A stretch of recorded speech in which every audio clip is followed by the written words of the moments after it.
Que coisa boa. Quero partilhar com os irmãos, com as irmãs nessa noite em que a gente celebra a Páscoa do Senhor.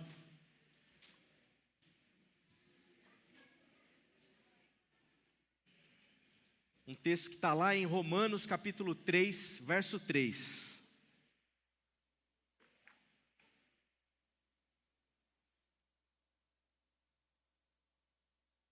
Que coisa linda, hein, gente?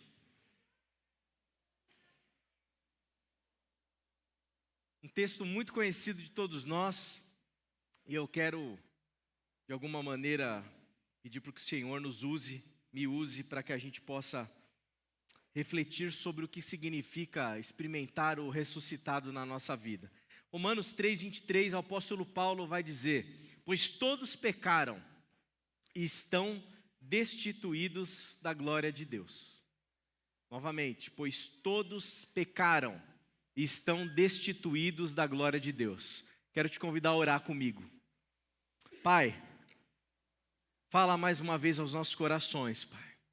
Que a gente possa experimentar a Tua realidade aqui nessa noite. Que a gente possa experimentá-lo, que a gente possa, Pai amado, sentir, Pai, o Senhor falando aos nossos corações de maneira muito profunda. E que a gente possa ser transformado pelo Teu poder, pelo Teu amor, nesse domingo de noite, Pai amado, em que a gente rememora Tua morte, mas principalmente a Tua ressurreição. É o que eu te peço, em nome de Jesus. Amém. Amém. Pois todos pecaram e estão destituídos da glória de Deus. Que texto para falar sobre ressurreição, hein? Mas é o texto que eu fiquei muito pensativo nessa semana, porque os irmãos sabem que eu tenho tido a alegria, eu e a Aline, de desfrutar da presença de uma criança em casa. De uma criança que tem enchido o nosso lar de alegria. Uma criança que eu costumo dizer para a Aline, assim, eu falo, nosso trabalho é muito simples. É só não criar motivos para que ela deixe de ser graciosa, para que ela deixe de ser sorridente. Porque ela é tão sorridente, ela sabe, é como essas crianças aqui. Ela é tão carismática, ela é tão espontânea. O sorriso é tão genuíno de uma criança, né? A gente não, né? A gente hoje mesmo, né? Eu estava no nosso almoço, né, de domingo, em família. Aí o meu pai virou e contou alguma coisa e eu não entendi o que ele falou direito. Aí eu falei assim, o que você falou? Não entendi. Aí ele contou a segunda vez, né? Aí eu não entendi de novo. Mas para fingir que eu entendi, para não ficar perguntando de novo, eu dei aquele sorrisinho, né? Eu dei um sorriso, tá. Aí daqui a pouco a Aline colocou alguma coisa em cima do que meu pai tinha falado, e minha esposa me conhece e falou assim, você não entendeu o que ele falou? Eu falei, eu não entendi. Aí todo mundo deu gargalhada porque eu tinha sorrido sem entender. Somos nós, adultos, né?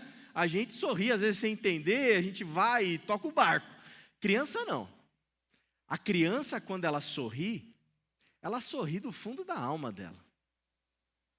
A criança, quando fala uma coisa na espontaneidade dela, ela fala do fundo da alma dela. Não tem, como diria meu avô, né? Não tem malícia, não tem mentira, tem algo espontâneo que está surgindo daquele coraçãozinho lindo.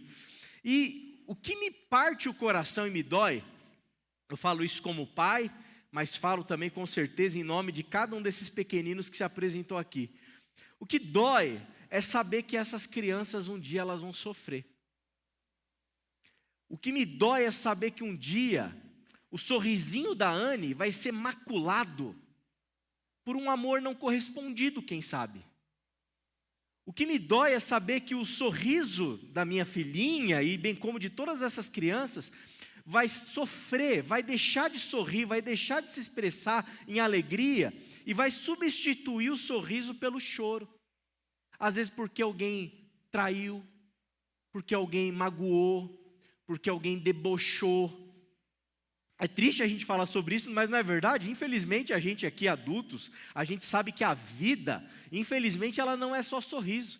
A vida é cheia de pessoas que podem nos atingir, que podem nos machucar, que podem nos ferir. E aquele sorrisinho espontâneo, em muitas e muitas vezes, né? Eu espero que muitas poucas, sinceramente, né?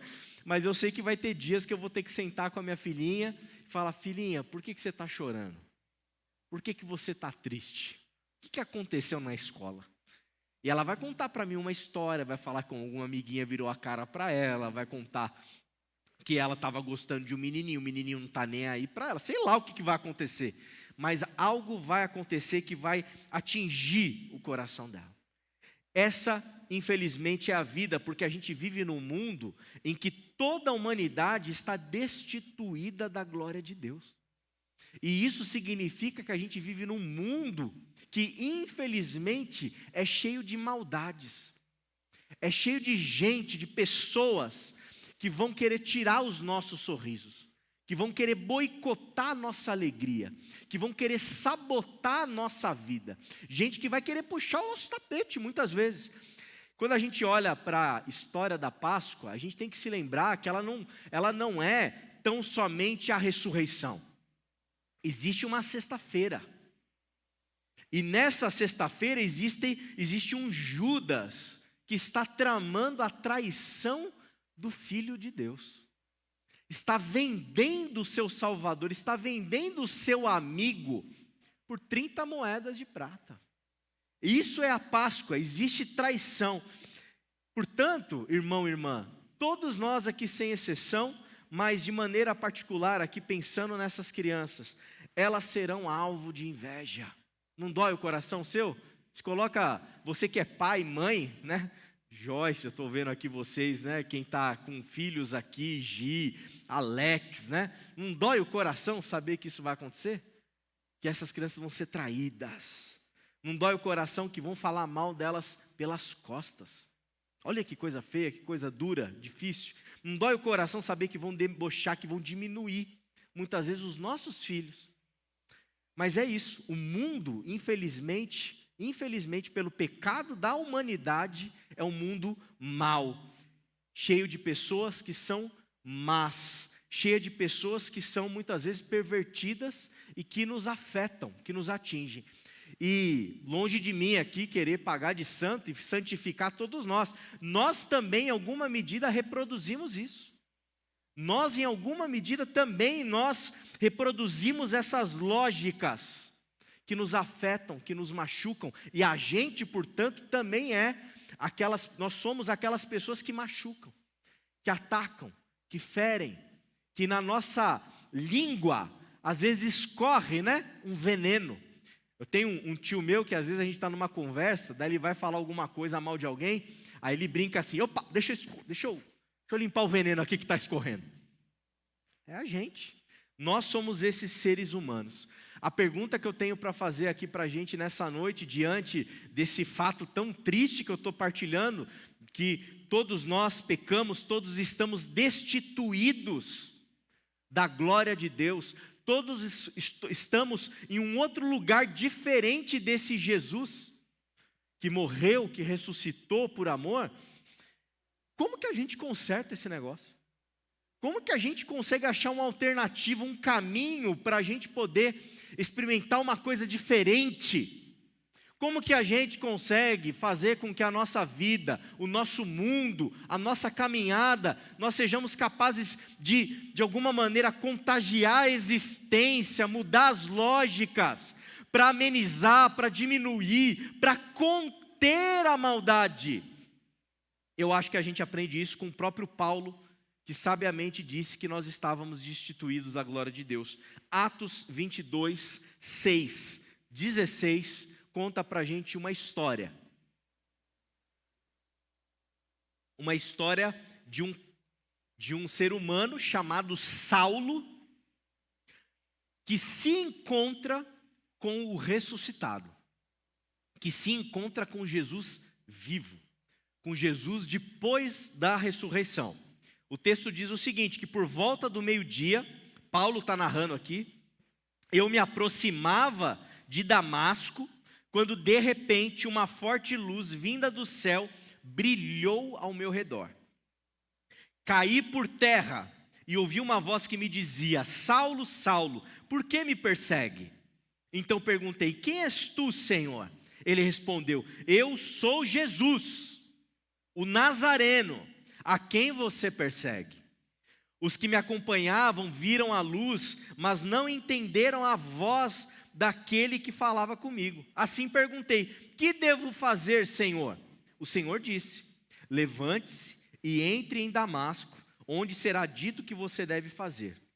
Os que estavam comigo me levaram pela mão até Damasco, porque o resplendor da luz havia me deixado cego.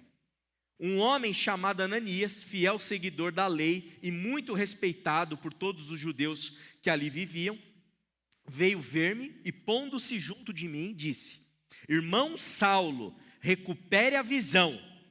Naquele mesmo instante pude vê-lo. Então ele disse: o Deus dos nossos antepassados o escolheu para conhecer a sua vontade, ver o justo e ouvir as palavras da sua boca. Você será testemunha dele e todos os homens, testemunha dele a todos os homens, daquilo que viu e ouviu. E agora, o que está esperando? Levante-se, seja batizado e lave os seus pecados, invocando o nome dele. A gente está diante de um momento muito decisivo, muito marcante, um momento assim chave na história da nossa fé.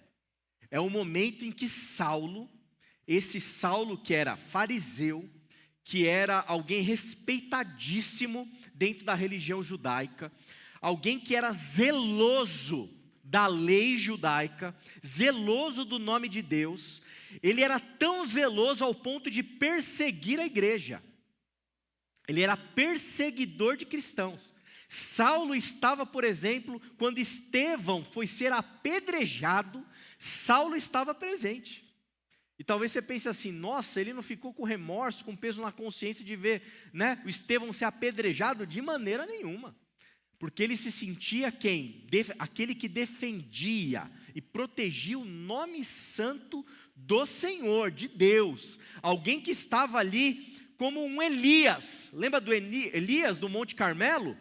Que orou para descer fogo do céu, e desceu aquele fogo do céu e consumiu tudo, e ele matou todos os profetas de Baal. Pois é dessa descendência que Saulo se entendia e se percebia. Mas percebam comigo o seguinte, embora a gente possa fazer toda essa construção e ter todo esse entendimento religioso do que levou Saulo a ser esse perseguidor, Saulo era um perseguidor. Saulo era alguém que matava, se necessário fosse, em nome de Deus. Saulo é alguém que não ficava com peso na consciência à noite por ver um homem ser apedrejado. Esse era Saulo. E tenta se colocar comigo no lugar daqueles primeiros cristãos, aqueles primeiros discípulos, aqueles que tinham uma fé genuína, uma fé, esperançosa, gente que depositou toda a sua expectativa em Jesus de Nazaré. Tenta se colocar comigo no lugar de Maria Madalena, como a gente viu na celebração passada. Tenta se colocar no lugar do Pedro. É gente que era o quê? Não era nada, mas em Jesus encontrou sentido, encontrou propósito, encontrou razão. Imagina esses apaixonados pelo seu mestre, seguindo, caminhando com Jesus, caminhando na comunhão da igreja. Não era a religião majoritária. Eles se reuniam humildemente nas suas casas. Eles se reuniam, partilhavam do evangelho, eles sorriam. Eles cantavam um cântico. Eles estavam ali dividindo o pão uns com os outros, vivendo uma fé genuína, sorrindo, quem sabe, de maneira equivalente à ingenuidade do sorriso de uma criança. E de repente vem o Saulo, e o Saulo os persegue. O Saulo quer que eles morram, quer que eles não existam. Saulo, esse que não tinha peso na consciência de ver um desses cristãos sendo apedrejado. O que muda? O que transforma Saulo em Paulo? Alguém que de perseguidor passa a ser o perseguido. Alguém que era assassino passa a ser um promotor de vida e de dividir as boas notícias do Evangelho. O que faz o Saulo deixar de ser Saulo e se transformar no Paulo apóstolo, que se vangloria, olha a loucura, em seus próprios sofrimentos, que se vangloria em seus sofrimentos porque ele se identifica com quem? Com aquele que foi o crucificado e ressuscitou por amor de muitos. O que faz o Saulo se tornar o Paulo e, portanto, o maior escritor do Novo Testamento, comendo o pão que o diabo amassou, o pão que a igreja amassou, o pão que todo mundo amassou, e o Paulo estava lá. E se você perguntasse para ele assim, está gostoso o pão, Paulo? Paulo ia falar para você assim, aprendi a ser feliz, Will. Ele ia te falar essa, Will. Aprendi a ser feliz em qualquer circunstância. Eu sei ser feliz quando eu tenho muito, eu sei ser feliz quando eu tenho pouco, eu sei ser feliz quando eu estou em paz, eu sei ser feliz quando estão me açoitando, eu sei ser feliz quando eu estou sofrendo, eu sei ser feliz quando estou de bem com a igreja, quando eu estou de mal com a igreja, eu sei ser feliz em qualquer circunstância, porque o viver para mim é Cristo. O morrer é lucro, porque eu vou estar com o meu Senhor. O que produz uma transformação de um Saulo em Paulo? De alguém produtor de ódio, de violência, gente que boicota o sorriso alheio, para alguém que promove sorriso, para alguém que promove a vida, para alguém que promove a fé, para alguém que partilha a boa nova. O que produz um negócio desse, meu irmão e minha irmã? Não é doutrina. Você pode aprender aqui nessa noite que Jesus morreu e no terceiro dia ele ressuscitou. Isso é uma verdade da nossa fé, isso é uma doutrina da nossa fé. E isso absolutamente não está errado. Você pode aprender, você pode entender que Jesus ele ressuscitou por amor a mim e amor a você, para nos salvar, que ele perdoou os nossos pecados.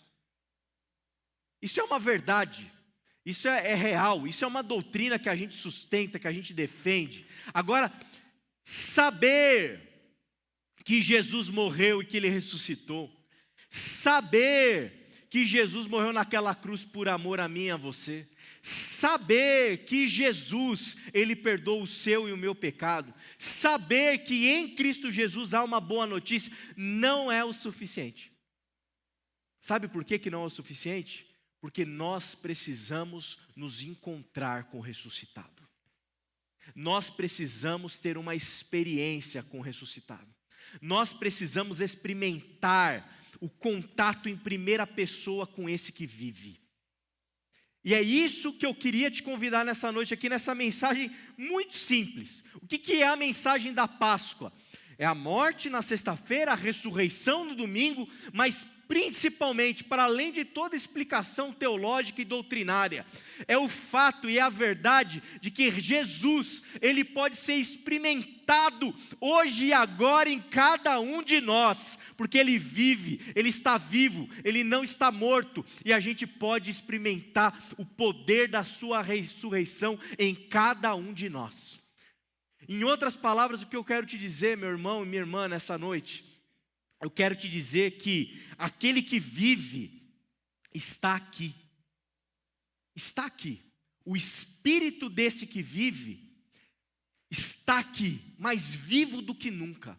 E ele está falando para cada um de nós. Não Saulo, Saulo. Porque Saulo, Saulo, ele falou para o Saulo, que virou Paulo, que teve a sua vida transformada. Mas ele está falando para você, Micael, Micael. André, André.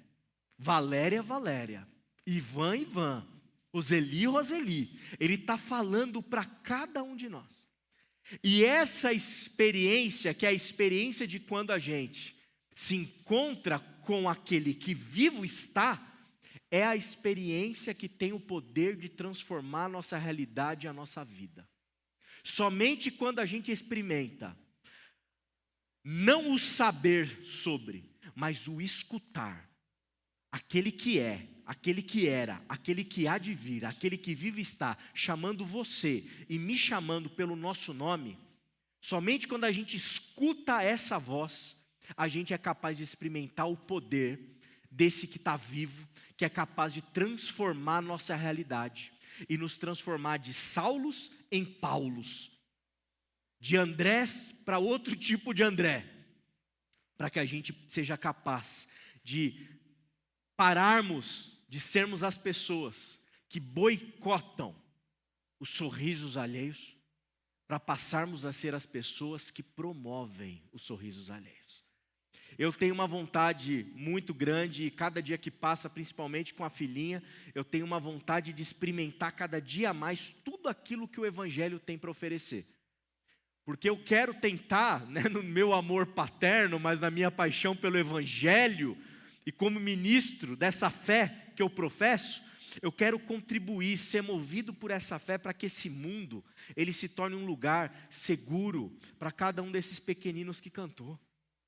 Eu quero contribuir para que esse mundo se torne um lugar de justiça para cada um desses pequeninos que cantou. Para a Liz, querida, que está aqui. Eu quero contribuir na força do Evangelho para que cada instante de vida, que cada criança que tem caminhado conosco aqui na IBQ, possa experimentar um mundo mais santo. Um mundo que, obviamente, como o próprio Paulo falou, está destituído da glória de Deus. Como que a gente reconstitui a glória de Deus? Não é na nossa força, é na força daquele que vive, é no espírito daquele que vivo está, que nos enche de vigor, de força, de vontade, de promover essa vida em abundância, de promover essa vida em abundância, que jorra como uma água, que não cessa de jorrar, que não cabe em um pote de tão transbordante que é esse amor, essa graça, esse amor. Que a gente possa se encontrar com o ressuscitado, que você possa nessa noite de Páscoa, a Páscoa aqui a gente está rememorando esse momento, ela está acabando esse momento. Esse momento, esse instante que a gente está pensando aqui na ressurreição, ele está se esvaindo, daqui a pouco a gente vai pegar o carro, vai entrar na nossa rotina. A minha oração é para que você não entre numa rotina, é para que você nessa noite experimente de um encontro pessoal com Cristo, com o Salvador, com o Senhor, com aquele que está aqui, para que você, ao adentrar a sua semana, você adentre de um jeito diferente. Para que, se você porventura estiver pensando na sua semana, em quem você vai puxar o tapete, de quem você vai puxar, você fale assim: eu não sou mais daqueles que puxam o tapete. Se porventura você estiver adentrando a sua semana pensando assim: mas eu vou chegar no meu trabalho lá tão mal-humorado que não vai ter um sorriso lá que vai suportar a minha presença. Para que você não seja esse. Muito pelo contrário, para que você seja um promotor de paz, de alegria, de bondade. Se porventura você for adentrar a sua rotina, a sua semana, pensando assim: eu vou curtir mais uma semana de ressentimento, mais uma semana de ódio, mais uma semana de falta de perdão, que ao experimentar o olhar daquele que te chama pelo nome e te pergunta: por que você não me perdoa? Por que você não me perdoa? O Paulo perguntou: por que você me persegue? Talvez para você nessa noite a pergunta de Jesus seja: por que você não me perdoa? Para que você adentre essa semana, ligue para aquela pessoa que você ama, aquela pessoa que te feriu, aquela pessoa que te magoou, aquela pessoa que te chateou, e você manifeste graça em dizer para ela: eu te perdoo. Eu te perdoo meu pai, eu te perdoo minha mãe, te perdoo meu filho. Porque isso vai transformar o mundo em um lugar de menos Saulos e mais Paulos. De menos gente que boicota sorriso e mais gente que promove sorriso, alegria e bondade. Que você adentre a sua semana sendo movido pelo Espírito desse que vive e sendo um promotor da mensagem que ele anuncia, que é uma boa notícia, não é uma má notícia, é uma boa notícia. Que você possa transbordar desse que vive e está. Que você possa transbordar, ser cheio do Espírito Santo. Que você possa transbordar, experimentando dia após dia o poder da ressurreição na sua própria vida. Talvez você se pergunte e fale assim: pastor, mas você não sabe o tamanho do buraco que eu estou. Pois é, independente do tamanho do buraco que você se encontra, do tamanho do BO, do lugar, da lama, do quão destituído da glória de Deus você está. Eu não estou pregando aqui uma mensagem em que a minha capacidade de comunicar vai ter o poder de convencer, de transformar, de mudar a sua vida. Eu não sou coach, eu sou pastor. E como pastor, eu quero te dizer que aquilo que eu prego não é na minha força.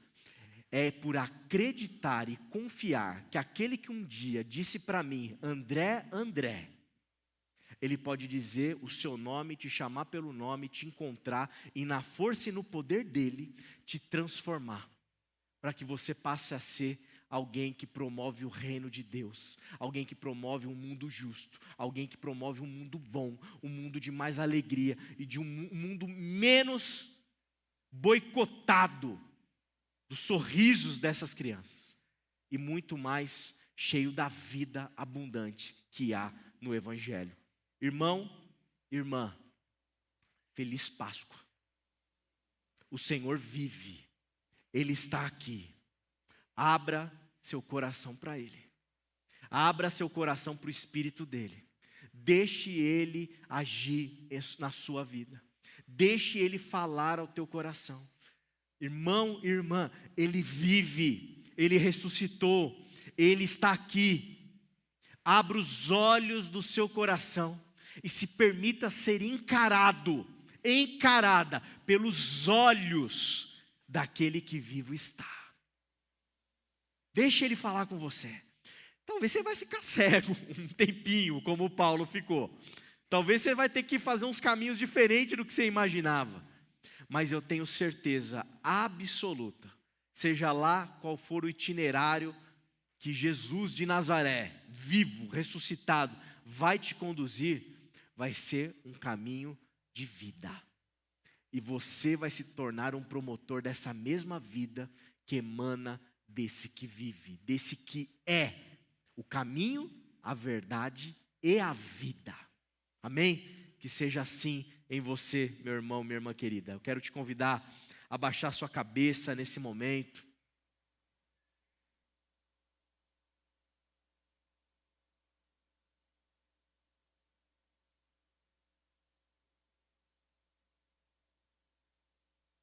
A se colocar diante de Deus nesse domingo de Páscoa. Eu quero te convidar, meu irmão, minha irmã, a se quebrantar na presença dEle, a chorar na presença dEle, a se disponibilizar para rasgar o coração na presença do Senhor, porque Ele está aqui, Ele é um Deus vivo. Abre o seu coração, olha nos olhos de Jesus, porque Ele está olhando para você nessa noite. Ele está te chamando pelo nome nessa noite. Ele é vivo, Ele não é um Deus morto. Ele está interagindo contigo. Ele está se movendo na tua direção. A graça, o amor, a bondade dEle não cessam em se manifestar na tua direção. E há poder nele, que se manifesta de maneira especial no amor dEle. Ele é um oniamante.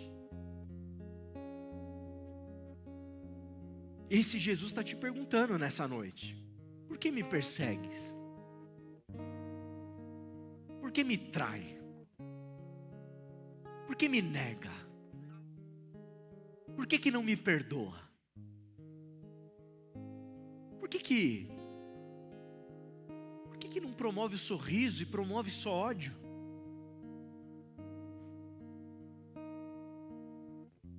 Por que promove guerra e não promove paz? Por que sabota a alegria alheia? Por que se auto-sabota? Jesus está perguntando para cada um de nós. Por que esse ressentimento? Por que essa amargura? Por que esse desejo de vingança? Por que essa ideia de um Deus tão carrasco? Por que isso? Jesus está te dizendo nessa noite: eu ressuscitei. Eu estou aqui na sua frente. Toca as feridas. Responda a essa voz, meu irmão e minha irmã. Interaja com o ressurreto. Interaja com Jesus de Nazaré. Faça como Paulo, o apóstolo, e diga para o Senhor diante disso: que devo fazer? E eu tenho certeza que o Senhor dirá o que você tem que fazer. Tenho certeza. Eu tenho certeza que Ele dirá para você: perdoe. Eu tenho certeza que Ele dirá para você: ame. Eu tenho certeza que Ele dirá para você: arranca esse peso, coloca o meu fardo que é leve. Eu tenho certeza que Ele dirá para você: vem para os meus braços de amor, filho. Vem para os meus braços de amor, filha. Eu tenho certeza que Ele te conduzirá para um lugar da boa nova. Porque venhamos, a má nova a gente já conhece muito bem, a péssima notícia da vida, da maldade dos outros e a nossa própria. Se lance no mar, oceano de graça daquele que vive. Senhor, Pai querido, nessa Páscoa eu quero manifestar diante de Ti a minha impotência como pregador. Eu não tenho poder nenhum em mim, Pai. Eu não tenho capacidade nenhuma em mim.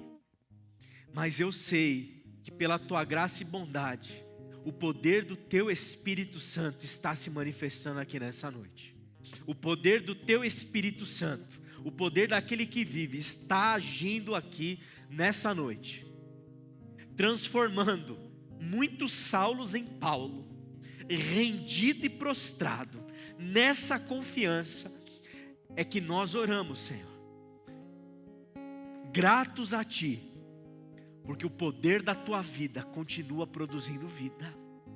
O poder da Tua vida continua fazendo com que pessoas sejam transformadas. O poder da Tua ressurreição continua ressuscitando pessoas, gente destituída da glória de Deus, em pecadores, salvos e imersos na Tua graça. Faz isso, Pai. Faz isso enquanto Saulos estiverem por aqui nessa noite. Faz isso novamente em mim, e que nós todos possamos experimentar, tocar os Teus mantos, tocar as Tuas feridas, olhar nos Teus olhos e desfrutar, Pai, de uma conversa profunda na alma contigo. E que ninguém saia daqui com dúvida de que o Senhor ressuscitou, porque o Senhor, o ressurreto, aquele que vive, inundará as nossas próprias vidas com a sua vida. Que a gente possa experimentá-lo, Pai. É o que eu te peço nessa noite, no precioso nome de Jesus. Amém, amém e amém. Vamos todos ficar em pé nesse momento. A gente vai cantar um cântico, e se você veio preparado para trazer aqui a sua oferta de amor, que você possa fazer isso durante a próxima canção.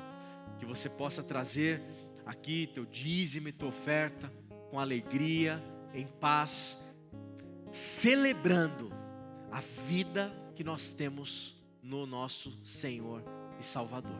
Amém?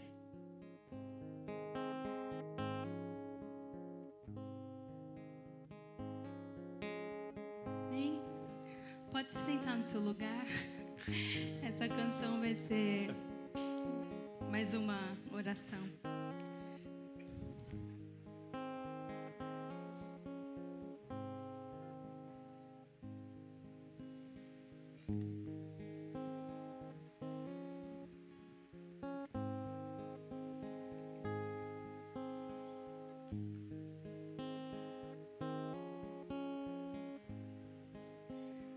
Cristo seja em mim o princípio durante, seja tudo a cada instante, desde quando eu acordar e até quando de noite for, seja em mim tão notável sua presença, que a minha voz se cale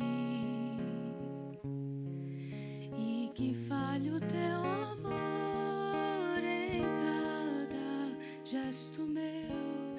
Cristo seja em mim em todos os sentidos, Cristo esteja em mim, é tudo que eu preciso. Cristo faz de mim alguém mais parecido com que há em ti, e que não permaneça o mal que insisto ser, que antes o teu amor defina o meu viver, me molde e reconstrua,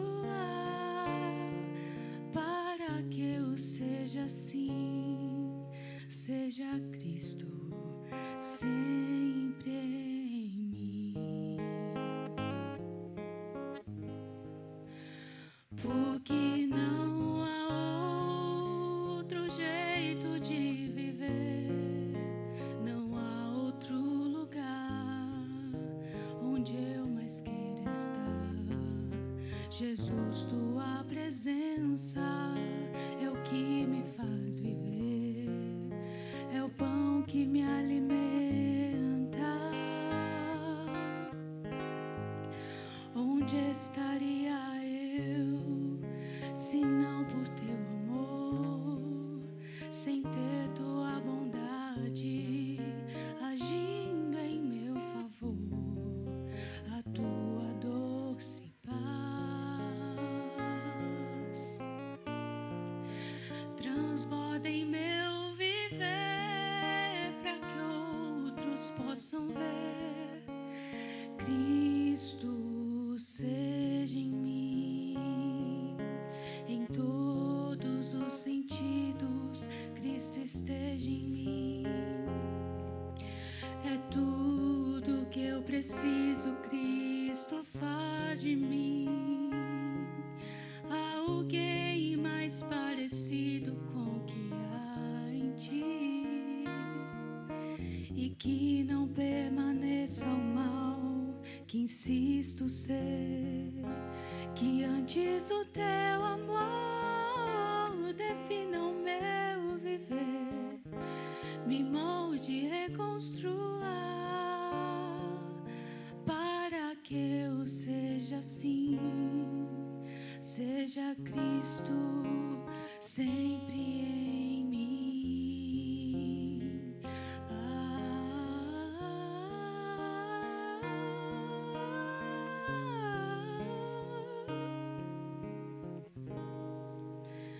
Para que eu seja assim, seja Cristo